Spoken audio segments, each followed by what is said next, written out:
সুজিত বসুর গড় মানে বা বিধাননগর মানে একটা নিশ্চিত আসন। সেই বিধাননগর আসনে তৃণমূল কংগ্রেসের প্রার্থী হিসাবে আবার প্রতিদ্বন্দ্বিতা করছেন সুজিত বসু।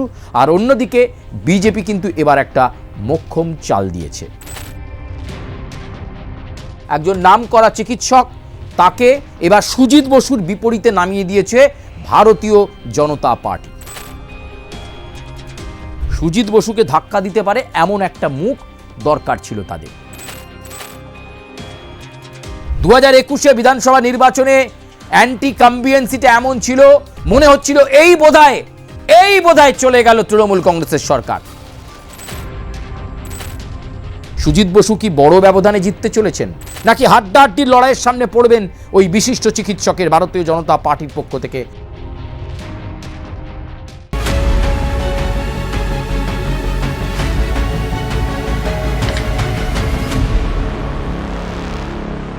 নমস্কার, আমি সুচারু। আজকের ভোটের হাওয়ায় নতুন পর্বে আপনাদেরকে স্বাগত। ইতিমধ্যে আপনারা বিভিন্ন বিধানসভা কেন্দ্রের ভোটের হাওয়া বুঝেছেন, ভোটের হাওয়া বিবেচনা করেছেন, আপনারা মন্তব্য দিচ্ছেন। আমরা সত্যিই আপনাদের কাছে আপ্লুত আপনাদের এই রেসপন্সে। এবং আজকে যে ভোটের হাওয়া নিয়ে কথা বলবো, আবার একটু কলকাতা লাগোয়া বলা যেতে পারে তথ্য প্রযুক্তি তালুকের একটা অংশ, এবং সেই কেন্দ্র নিয়ে আজকে আমরা একটু কথা বলবো। ঠিকই বুঝতে পেরেছেন, বিধাননগর বিধানসভা কেন্দ্রের কথা বলছি। এই বিধাননগর বিধানসভা কেন্দ্র কিন্তু রাজ্যের 294টা বিধানসভা কেন্দ্রের মধ্যে অন্যতম গুরুত্বপূর্ণ এই কেন্দ্র। এবং এই কেন্দ্রেও এবার একটা চিত্তাকর্ষক লড়াই। একদিকে আছেন দীর্ঘদিনের পোড় খাওয়া মন্ত্রী, তৃণমূলের দাপুটে নেতা, যদিও তার রাজনৈতিক কেরিয়ারটা শুরু হয়েছিল সিপিআইএমের নেতা সুভাষ চক্রবর্তীর হাত ধরে। পরবর্তীকালে তৃণমূল কংগ্রেসে চলে আসা এবং তারপর রাজনীতির রাজপথ বলুন বা নদী দিয়ে অনেক স্রোত বয়ে গেছে, কিন্তু যত সময় গড়িয়েছে তিনি তার সংগঠন আরও শক্ত করেছেন।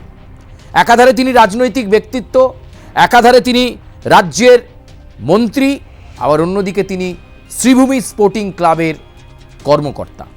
দুর্গাপুজো চুটিয়ে করেন, আর শ্রীভূমি মানেই তার ক্লাবে মানুষের ঢল পড়ে। সেখানেও কিন্তু তিনি ম্যান ম্যানেজমেন্টে 1 নম্বর। তিনি সুজিত বসু। সেই বিধাননগর কেন্দ্র সুজিত বসুর।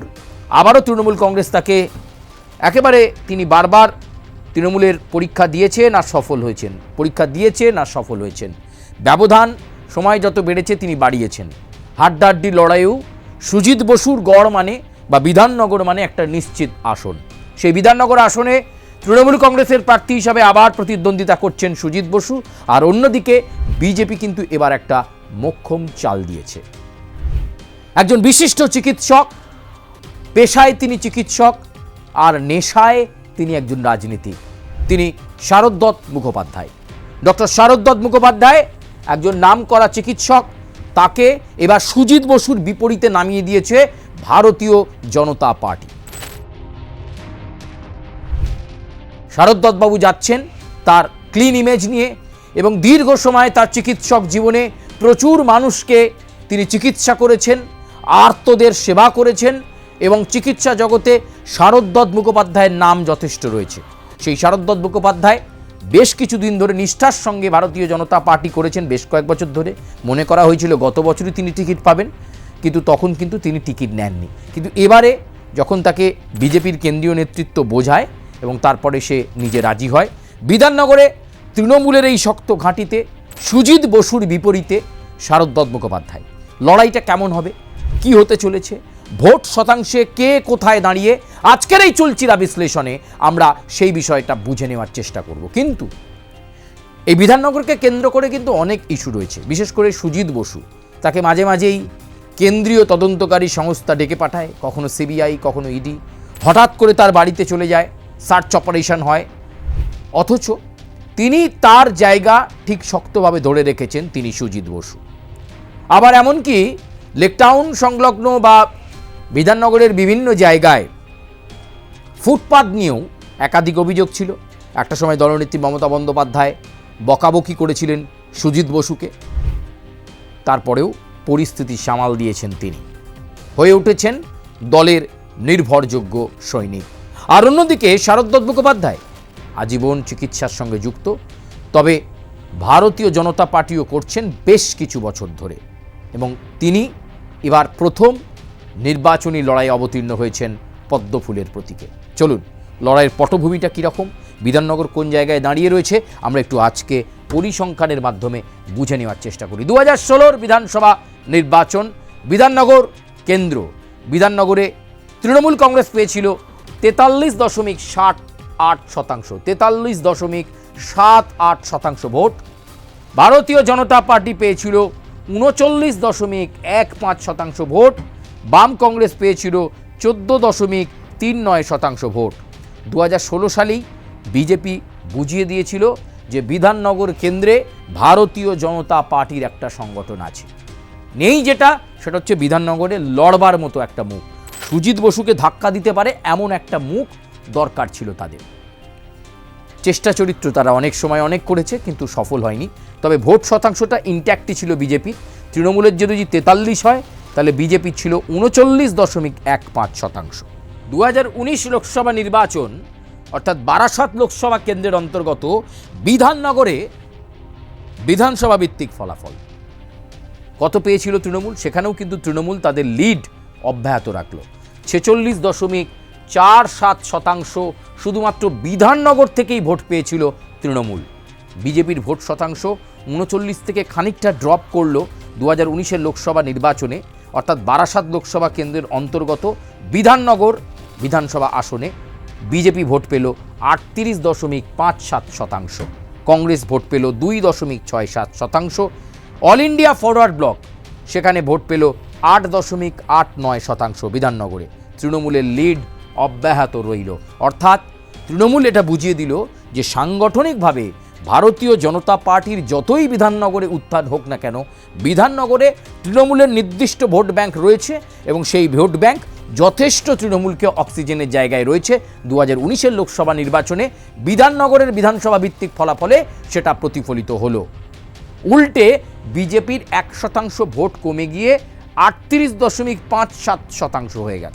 পরবর্তী নির্বাচন 2021 নির্বাচনটা মনে রাখবার মতো নির্বাচন, কারণ তৃণমূলের আরেক সৈনিক হঠাৎ করে বেগতিক হলেন, তৃণমূলের বিরুদ্ধে কথা বলা শুরু করলেন, দলত্যাগ করলেন, ভারতীয় জনতা পার্টিতে যোগদান করলেন, অমিত শাহের পতাকা নিয়ে হুঙ্কার ছাড়লেন, টিকিট পেলেন, বিধাননগরে লড়াই করলেন। তিনি সব্যসাচী দত্ত, বিধাননগরের প্রাক্তন মেয়র, তিনি দাঁড়িয়ে পড়লেন ভারতীয় জনতা পার্টির প্রতীকে সুজিত বসুর বিপরীতে। প্রচুর চেষ্টা করেছিলেন 2021 বিধানসভা নির্বাচনে। অ্যান্টি কম্বিয়েন্সিটা এমন ছিল, মনে হচ্ছিল এই বোধহয় চলে গেল তৃণমূল কংগ্রেসের সরকার, কিন্তু 77-এ থেমে গেল বিজেপি। সব্যসাচী দত্ত ভারতীয় জনতা পার্টির প্রতীকে লড়াই করলেও সুজিত বসুকে পরাস্ত করতে পারলেন না। হাড্ডাহাড্ডি লড়াইয়ে আবারও জয়ী হলেন সুজিত বসু। তৃণমূল কংগ্রেস ভোট পেল 46.85%। বিজেপি ভোট শতাংশ বাড়ালো বটে, তবে প্রায় 5-5.5% ভোট তৃণমূল কংগ্রেসের থেকে কম পেল বিজেপি, 41.91%। বাম কংগ্রেসের ভোট সেই তলানিতে 7.97। নোটায় ভোট পড়ল এই বিধাননগর বিধানসভা কেন্দ্রে 2021 সালে নোটাতে ভোট পড়ল 1.37%। তৃণমূল জয়ী হলো 7,997 ভোটে তৃণমূল কংগ্রেস জয়লাভ করল। অর্থাৎ এবারও বিজেপির দ্বারায় সম্ভবপর হলো না। কাঁটা দিয়ে কাঁটা তোলার চেষ্টা করেছিল ভারতীয় জনতা পার্টি। তৃণমূলের অনেক দিনের নেতা, অনেক দিনের সৈনিক সব্যসাচী দত্তকে ভিড়িয়ে দিয়েছিল ভারতীয় জনতা পার্টি পদ্মফুলের প্রতীক দিয়ে, কিন্তু তাতেও শেষ রক্ষা হলো না। শেষ হাসি হাসলেন সুজিত বসু। উল্টে যেটা হলো, সব্যসাচী দত্ত আবার ফিরে এলেন পরবর্তীকালে তৃণমূল কংগ্রেসে। 2024 লোকসভা নির্বাচনের নিরিখে একটু আমরা দেখে নিই যে বিধাননগর বিধানসভার ফলাফলটা কেমন। আবারও বলবো, বারাসাত লোকসভা কেন্দ্রের অন্তর্গত, অর্থাৎ যে কেন্দ্র থেকে সাংসদ কাকলি ঘোষ দস্তিদার, সেই লোকসভা কেন্দ্রের অন্তর্গত এই বিধাননগর বিধানসভা। এই বিধাননগর বিধানসভাতে 2024 সালে তৃণমূল কংগ্রেস লিড পেল কত শতাংশ ভোটে? 45.15% ভোট পেল।